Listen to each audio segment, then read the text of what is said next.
Oh man, I gotta get out of here before she clocks me. This week's theme is imagination. Our story begins with intro. It's a bird's eye view of a rooftop. On the edge stands Kev.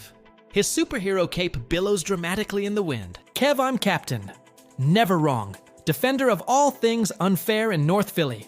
Today's villain, the math test of doom. Smash cut to the classroom. Kev sits slumped over his desk. In front of him is a math test. He daydreams of transforming into Captain NeverWrong. Captain NeverWrong leaps across rooftops as he dodges the villain's attacks. Giant calculator monster.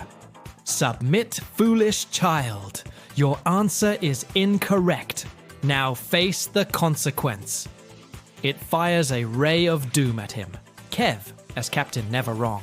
Ha! Not so fast, Calc. I may not have the answers, but I do have the power of comedy and the written word. He pulls out a marker and writes on the villain's face, "You're ugly." Then he adds, "Go away." The marker morphs into a sword. With a flick of his wrist, he slashes the word loser across the sky. The giant calculator monster shrinks and whimpers. Kev, as Captain NeverWrong. There's no shame in being wrong, just shame in staying wrong. Ha ha! He strikes a heroic pose. Back in reality, all Kevin has to show for his efforts is a bunch of words written in the margins of his test. Teacher, Kevin Hart, focus. Kev, VO. My powers didn't fail. The system did. Cut to Kev's house. Later that evening, Nancy is on the phone, yelling at Robert. Richard, Nancy's brother, sits at the table eating crackers. Richard, don't trust squirrels, Kev. They sense fear.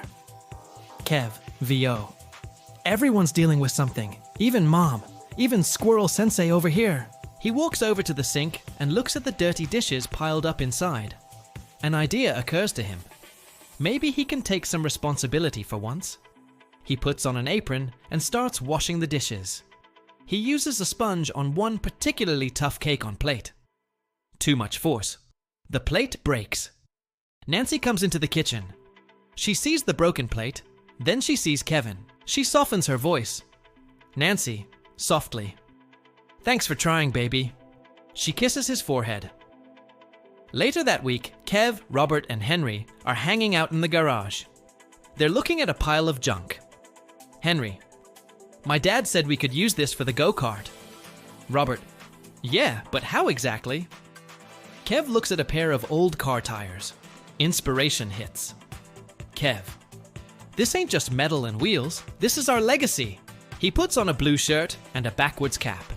Suddenly, he's struck by a memory. Flashback to earlier that week.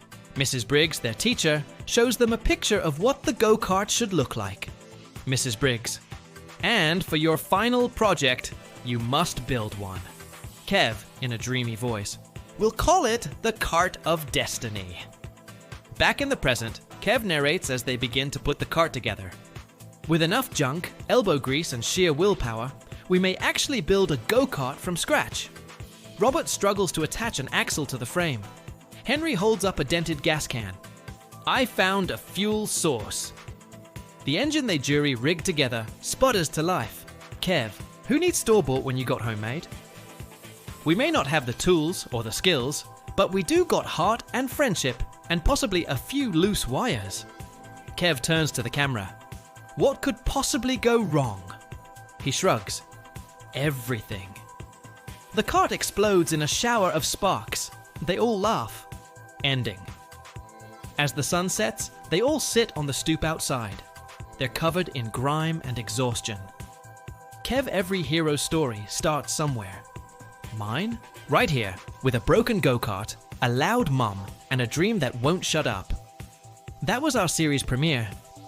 If you liked this episode, make sure to hit subscribe because new episodes drop every single week.